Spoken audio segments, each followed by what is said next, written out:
The boy went to his room and packed his belongings. They filled 3 sacks. As he was leaving, he saw in the corner of the room his old shepherd's pouch. It was bunched up, and he had hardly thought of it for a long time as he took his jacket out of the pouch. Thinking to give it to someone in the street, the 2 stones fell to the floor. Urim and Thummim. It made the boy think of the old king, and it startled him to realize how long it had been since he had thought of him. For nearly a year he had been working incessantly, thinking only of putting aside enough money so that he could return to Spain with pride. Never stopped dreaming. The old king had said, "Follow the omens."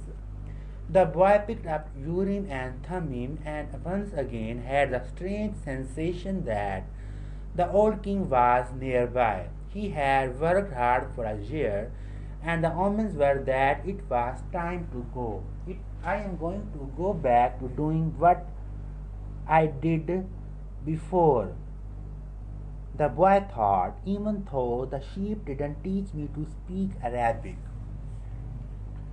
But the sheep had taught him something even more important, that there was a language in the world that everyone understood, a language the boy had used throughout the time that he was trying to improve things at the shop. It was the language of enthusiasm, of things accomplished with love and purpose, and as part of a search for something believed in and desired.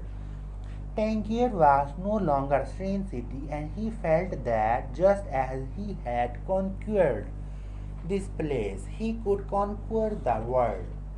When you want something, all the universe conspires to help you achieve it, the old king had said.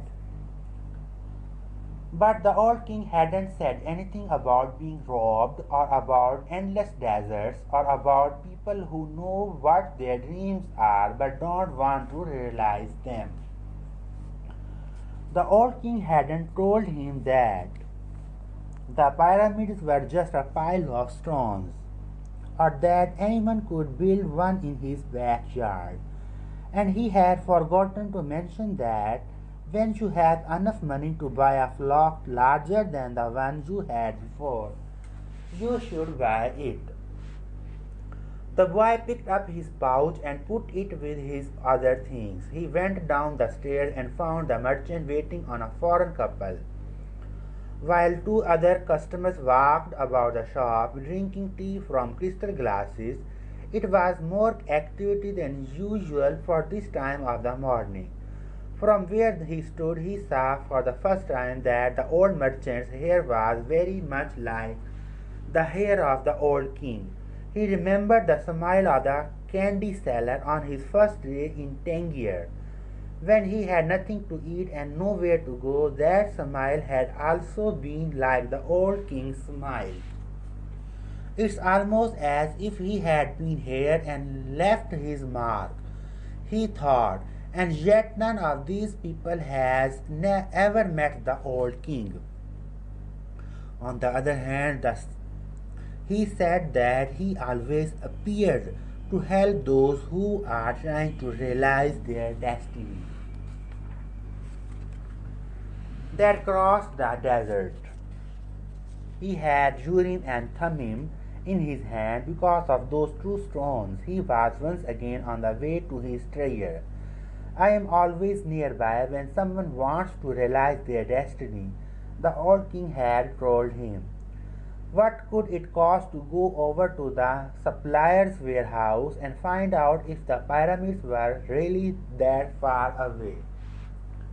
The Englishman was sitting on a bench in a structure that smelled of animals, sweat, and dust. It was part warehouse, part coral. I never thought that I would end up in a place like this, he thought as he leafed through the pages of a chemical journal. 10 years at the university, and here I am in a coral. But he had to move on. He believed in omens all his life, and all his studies were aimed at finding the one true language of the universe. First, he had studied Esperanto, the world's religions, and now it was alchemy. He knew how to speak Esperanto, he understood all the major religions well, but he wasn't yet an alchemist. He had unraveled the truth behind important questions, but his studies had taken him to a point beyond which he could not seem to go. He had tried in vain to establish a relationship with an alchemist. But the alchemists were strange people who thought only about themselves and almost always refused to help him. Who knows? Maybe they had failed to discover the secret of the master work, the philosopher's stone, and for this reason kept their knowledge to themselves. He had already spent much of the fortune left to him by his father fruitlessly seeking the philosopher's stone. He had spent enormous amounts of time at the great libraries of the world and had purchased all the rarest and most important volumes on alchemy. In one he had read that many years ago a famous Arabian alchemist had visited Europe. It was said that he was more than 200 years old and that he had discovered the philosopher's stone and the elixir of life. The Englishman had been profoundly impressed by the story, but he would never have thought it more than just a myth. Had not a friend of his, returning from an archaeological expedition in the desert, told him about an Arab that was possessed of exceptional powers.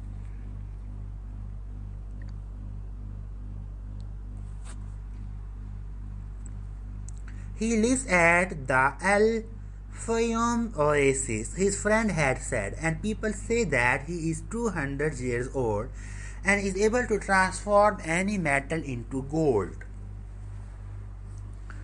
The Englishman could not contain his excitement. He cancelled all his commitments and pulled together the most important of his books, and now here he was sitting inside a dusty, smelly warehouse.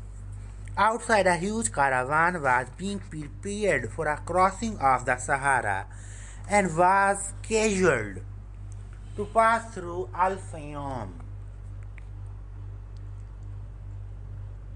I am going to find that damned alchemist, the Englishman thought, and the odor of the animals became a bit more tolerable.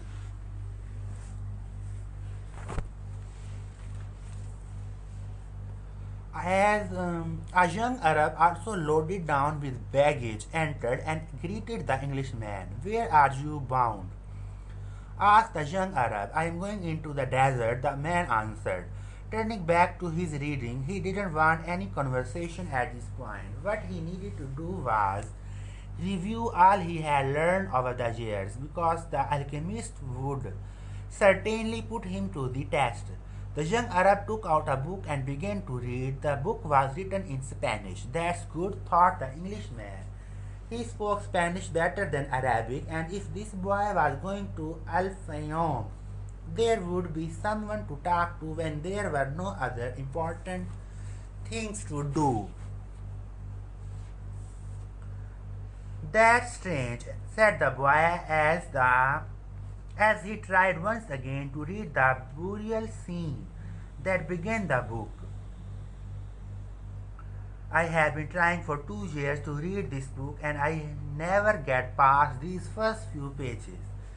Even without a king to provide an interruption, he was unable to concentrate.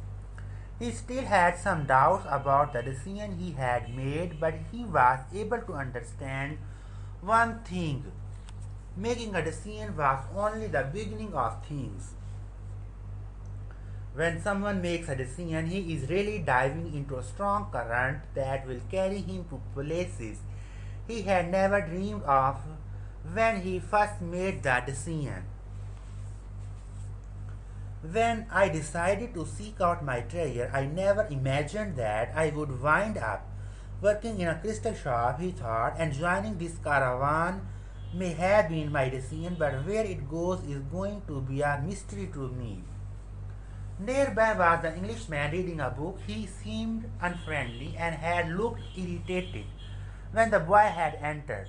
They might even have become friends, but the Englishman closed off the conversation. The boy closed his book. He felt that he didn't want to do anything that might make him look like the Englishman.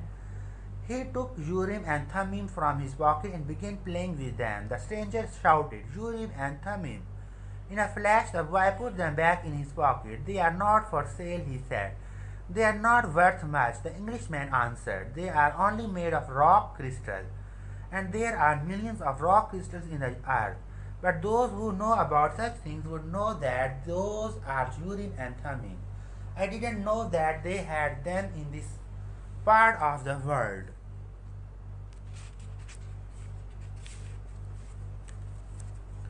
"They were given to me as a present by a king," the boy said. The stranger didn't answer. Instead, he put his hand in his pocket and took out two stones that were the same as the boy's. "Did you say a king?" he asked. "I guess you don't believe that a king would talk to someone like me, a shepherd," he said, wanting to end the conversation. "Not at all. I was shepherds who were the first to recognize a king that the rest of the world refused to acknowledge. So it's not surprising that kings would talk to shepherds." And he went on, fearing that the boy wouldn't understand what he was talking about. "It's in the Bible, the same book that taught me about Urim and Thummim. These stones were the only form of divination permitted by God. The priests carried them in a golden breastplate." The boy was certainly happy to be there at the warehouse. "Maybe this is an omen," said the Englishman, half aloud. "Who told you about omens?" The boy's interest was increasing by the moment. "Everything in life is an omen," said the Englishman, now closing the journal he was reading. "There is a universal language understood by everybody but already forgotten. I am in search of that universal language among other things. That's why I am here. I have to find a man who knows that universal language. An alchemist." The conversation was interrupted by the warehouse boss. "You are in luck, you two," the fat Arab said. "There's a caravan leaving today for Al-Fayoum, but I am going to Egypt," the boy said. "Al-Fayoum is in Egypt." "What kind of Arab are you?" "That's good luck, omen," the Englishman said. After the fat Arab had gone out, "If I could, I would write a huge encyclopedia just about the words luck and coincidence. It's with those words that the universal language is written." He told the boy it was no coincidence that he had met him with Urim and Thummim in his hand, and he asked the boy if he, too, were in search of the alchemist. "I am looking for a treasure," said the boy, and he immediately regretted having said it. But the Englishman appeared not to attach any importance to it. "In a way, so am I," he said. "I don't even know what alchemy is," the boy was saying, when the warehouse boss called to them to come outside.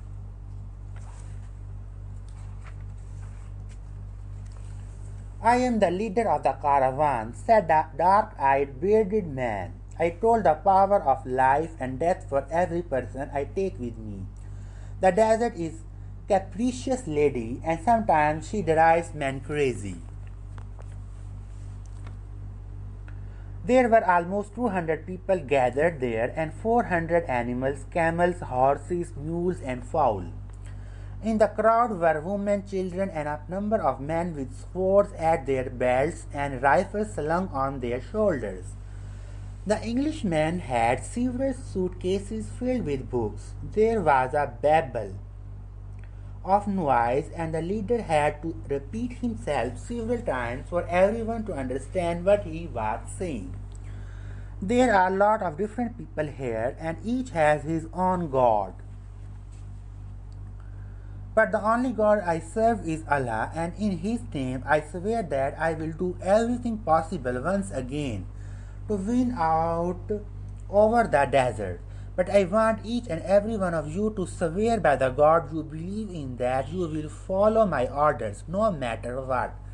In the desert, disobedience means death. There was a murmur from the crowd. Each was swearing quietly to his or her own God. The boy swore to Jesus Christ. The Englishman said nothing, and the murmur lasted longer than a simple vow would have. The people were also praying to heaven for protection. A long note was sounded on a bugle, and everyone mounted up. The boy and the Englishman had bought camels and climbed uncertainly onto their backs. The boy felt sorry for the Englishman's camel, loaded down as he was with the cases of books. "There is no such thing as coincidence," said the Englishman, picking up the conversation where it had been interrupted in the warehouse. "I am here because a friend of mine heard of an Arab who—" But the caravan began to move, and it was impossible to hear what the Englishman was saying. The boy knew what he was about to describe, though. The mysterious chain that links one thing to another, the same chain that had caused him to become a shepherd, that had caused his recurring dream, that had brought him to a city near Africa to find a king and to be robbed in order to meet a crystal merchant. And the closer one gets to realizing his destiny, the more that destiny becomes his true reason for being, thought the boy. The caravan moved toward the east. It traveled during the morning, halted when the sun was at its strongest, and resumed late in the afternoon. The boy spoke very little with the Englishman, who spent most of his time with his books. The boy observed in silence the progress of the animals and people across the desert. Now everything was quite different from how it was that day they had set out. Then there had been confusion and shouting, the cries of children and the whinnying of animals, all mixed with the nervous orders of the guides and the merchants. But in the desert there was only the sound of the eternal wind and of the hoof beats of the animals. Even the guides spoke very little to one another. "I have crossed these sands many times," said one of the camel drivers one night. "But the desert is so huge and the horizon so distant that they make a person feel small and as if he should remain silent." The boy understood intuitively what he meant, even without ever having set out in the desert before. Whenever he saw the sea or a fire, he felt silent, impressed by their elemental force. "I have learned things from the sheep, and I have learned things from crystal," he thought. "I can learn something from the desert, too. It seems old and wise." The wind never stopped, and the boy remembered that day he had sat at the fort in Tarifa with this same wind blowing in his face. It reminded him of the wool from his sheep who were now seeking food and water in the fields of Andalusia, as they always had. "They are not my sheep anymore," he said to himself without nostalgia. "They must be used to their new shepherd and have probably already forgotten me. That's good. Creatures like the sheep that are used to traveling know about moving on." He thought of the merchant's daughter and was sure that she had probably married, perhaps to a baker or to another shepherd who could read and could tell her exciting stories. After all, he probably wasn't the only one, but he was excited at his intuitive understanding of the camel's Drivers comment. Maybe he was also learning the universal language that deals with the past and the present of all people. Hunches, his mother used to call them. The boy was beginning to understand that intuition is really a sudden immersion of the soul into the universal current of life where the histories of all people are connected. And we are able to know everything because it's all written there. Maktab, the boy said, remembering the crystal merchant. The desert was all sand in some stretches and rocky in others. When the caravan was blocked by a boulder, it had to go around it. If there was a large rocky area, they had to make a major detour. If the sand was too fine for the animals' hooves, they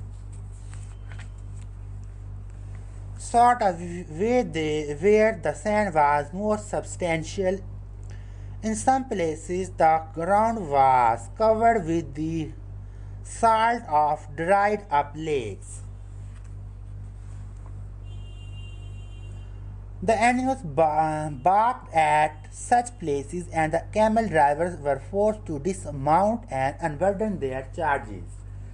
The drivers carried the freight themselves over such treacherous footing and then reloaded the camels. If a guide were to fail ill or die, the camel drivers would draw lots and appoint a new one. But all this happened for one basic reason: no matter how many detours and adjustment it made, the caravan moved toward the same compass point. When obstacles were overcome, it returned to its course, sighting on a star that indicated the location of the oasis. When the people saw that star shining in the morning sky, they knew they were on the right course toward water, palm trees, shelter, and other people. It was only the Englishman who was unaware of all this. He was, for the most part, immersed in reading his books. The boy too had his book, and he had tried to read it during the first few days of the journey, but he found it much more interesting to observe the caravan and listen to the wind. As soon as he had learned to know his camel better and to establish a relationship with him, he threw the book away. Although the boy had developed a superstition that each time he opened the book he would learn something important, he decided it was an unnecessary burden. He became friendly with the camel driver who traveled alongside him at night as they sat around the fire. The boy related to the driver his adventures as a shepherd.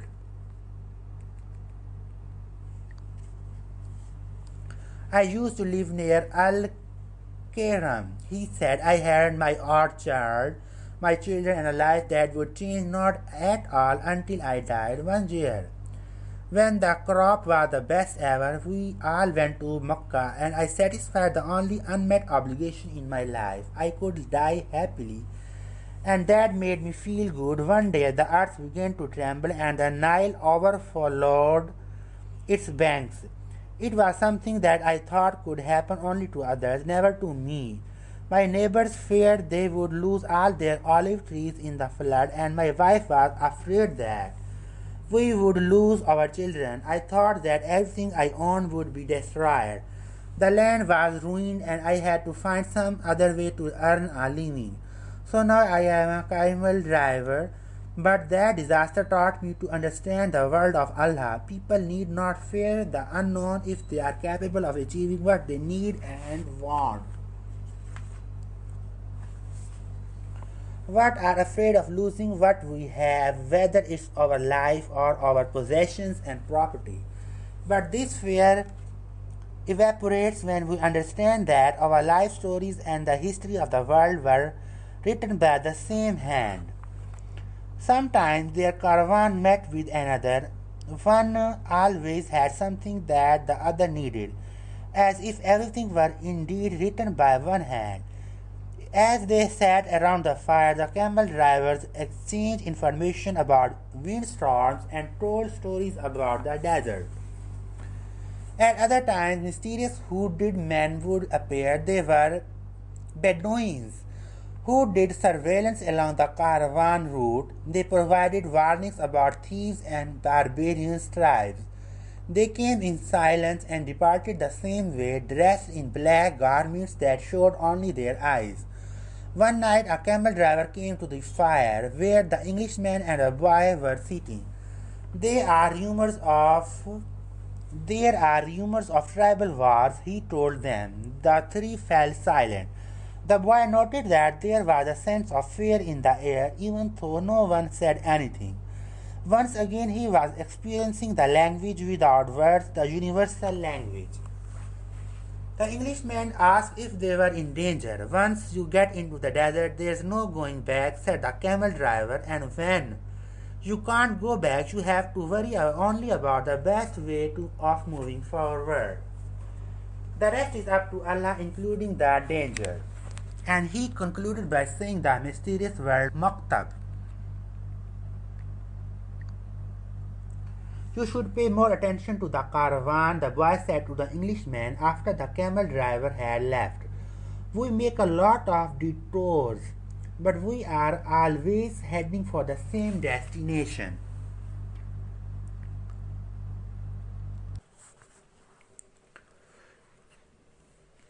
And you ought to read more about the world, answered the Englishman. Books are like caravans in the respect. The immense collection of people and animals began to travel faster. The race had always been silent, but now even the nights when the travelers were accustomed to talking around the fires had also become quiet, and one day the leader of the caravan made the decision that the fires should no longer be lighted so as not to attract attention to the caravan.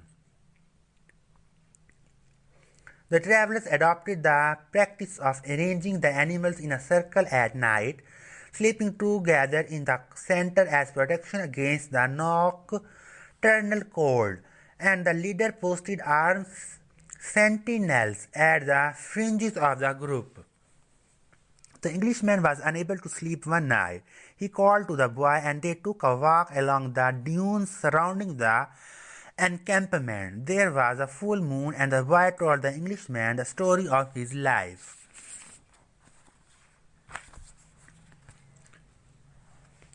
The Englishman was fascinated with the part about the progress achieved at the crystal shop after the boy began working there. That's a principle that governs all things, he said, in alchemy. It's called the soul of the world. When you want something with all your heart, that's when you are closest to the soul of the world. It's always a positive force. He also said that this was not just a human gift, that everything on the face of the earth had a soul, whether mineral, vegetable, or animal, or even just a simple thought. Everything on earth is being continuously transformed because the earth is alive and it has a soul. We are part of that soul. So we rarely recognize that it is working for us.